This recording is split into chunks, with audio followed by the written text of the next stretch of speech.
कारण तू सत्य को चिन्ही पारू, सत्य को जानी पारू,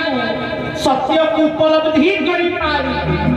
सत्यता को प्राप्त करी पारू। आ जो दिन सत्य को प्राप्त करी नहीं से दिन तोर कर्मर समाप्त होई। हरि हरि बोल। आमे माने के पर्यंत सत्यता को बुझी ने बोली आमे मानकर कर्म चाली चालीबो मध्य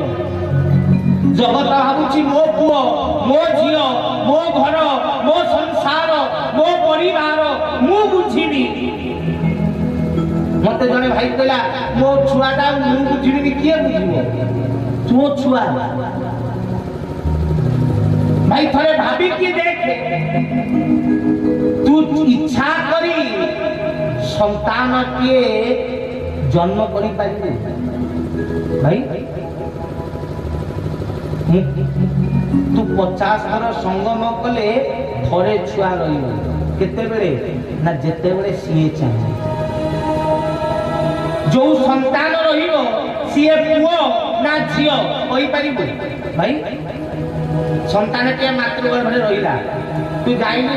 छुआ के रहिछि सीए पुओ होबो ना झियो तू कहि पारिबो तार तो पुओ होबो कि झियो होबो जहाँ सी इच्छा करिबो ठीक ना नहीं सी छुआ रहिबो ना नष्ट हो जीवो ता तो हाथे अछि 3 मास नष्ट हो पारे जन्म होकरी मरी पारे 5 वर्ष बंची पारे 25 वर्ष बंची पारे 50 वर्ष भी बंची पारे